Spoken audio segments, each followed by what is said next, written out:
Il y a un autre grand défi pour les entreprises, c'est tout ce qui relève de l'intelligence artificielle. On va voir en particulier comment celle-ci peut être mise au service du tourisme grâce à notre intervenant suivant, c'est Milan Stankovic, qui est le fondateur de Cepage. Bonjour, je suis Milan Stankovic et j'ai eu la chance et l'honneur de faire ma thèse à Sorbonne Université. À l'époque, c'était Paris 4. J'ai fait ma thèse au laboratoire STI, donc qui peut paraître étonnant qu'il y ait un informaticien en intelligence artificielle dans une université plutôt lettres, mais voilà, l'informatique a des différentes facettes et on l'étudie partout. Et donc l'innovation aussi peut venir de partout. C'est un peu le message que je souhaite vous faire passer. Donc j'ai soutenu ma thèse en 2012 à Paris 4 et j'ai tout de suite après créé une start-up. Ça m'a toujours attiré. J'ai même fait ma thèse dans une start-up. C'était une thèse CIFRE. Je pense que vous connaissez la plupart de vous ce système où on fait une thèse en étant dans une entreprise qui permet d'avoir un peu de voir des deux mondes. Et c'est bien aussi de faire une thèse dans une start-up parce qu'on découvre comme ça comment fonctionne une start-up. Ce n'est pas une entreprise classique, c'est tout à fait un autre animal. Et donc, après ma thèse, j'ai vite créé la société. J'ai trouvé des investisseurs qui m'ont suivi de la start-up où j'étais, qui étaient investisseurs de ces sociétés. Et ma nouvelle société, elle avait été complètement dans la continuité de mes recherches en intelligence artificielle, mais appliquée sur un nouveau domaine qui était le domaine du tourisme. Dans cette création, j'étais vraiment gâté par la Sorbonne Université, si je peux dire, même si toutes les institutions d'accompagnement qui existent aujourd'hui n'existaient pas à l'époque.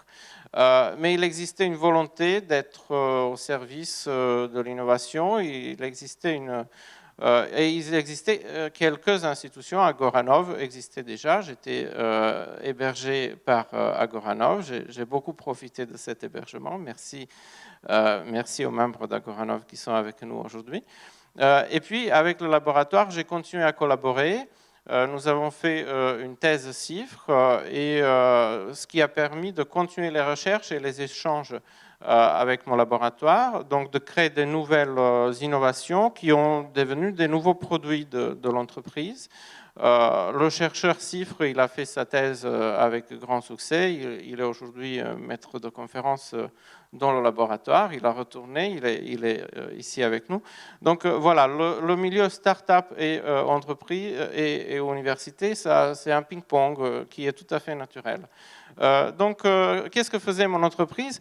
Très simplement, ce sont des technologies d'analyse de données qui s'appuient sur quelque chose qui s'appelle web sémantique. Ce sont des bases de connaissances qui permettent aux machines d'être plus intelligentes. Donc, de dire quand vous êtes sur un site de tourisme, par exemple, vous cliquez sur Biarritz, sur une offre qui est Biarritz. Aujourd'hui, la machine, elle sait juste que Biarritz, c'est un mot. Voilà, c'est très simple. Mais les technologies que nous avons développées permettent à la machine de savoir que Biarritz n'est pas qu'un mot, que c'est une ville, que c'est à la côte, qu'on y fait du surf, qu'il y a la plage, qu'il y a le soleil, qu'il y a la cuisine basque et qu'on peut y aller pour toutes ces raisons. Donc la machine peut pouvoir deviner pourquoi la personne a cliqué ça et comment être plus intelligente, faire des propositions plus intelligentes. Sans nuire du tout à la vie privée de la personne, sans chercher à connaître qui il est, qu'est-ce qu'il a fait avant, combien de temps il est venu sur ce site. En fait, elle peut s'en passer complètement.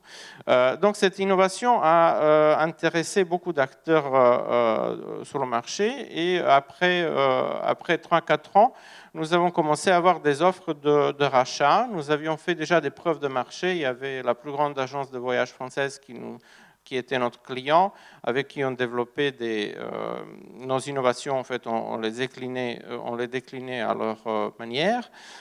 Et donc, nous avons eu des offres de rachat et en 2017, nous avons vendu la société à un acteur toujours français, mais plus grand. Nous avions aussi d'autres acheteurs possibles, mais finalement, c'était celui-là qu'on a choisi. Donc, voilà, si je peux juste profiter des quelques secondes qui me restent pour vous faire passer un message qui me paraît important. On parle beaucoup de ces distinctions scientifiques et entrepreneurs. On me pose beaucoup la question, qu'est-ce que je suis? Et souvent on conclut que je suis ni l'un ni l'autre, mais en fait je suis les deux. Je suis scientifique et je suis entrepreneur. Et pourquoi ? Parce qu'au fond c'est la même chose, si vous voulez. Si on fait la science, c'est pour faire avancer le monde. Si on crée une société innovante, je ne dis pas si on crée une société d'assurance ou de banque, c'est clair qu'il n'y a rien d'innovant et nos motifs sont ailleurs. Mais si on crée une société innovante, alors c'est pour aussi faire avancer le monde. Donc quelque part, ce sont deux facettes de la même chose et c'est tout à fait naturel que des scientifiques créent des entreprises. Voilà. Merci infiniment, Milan.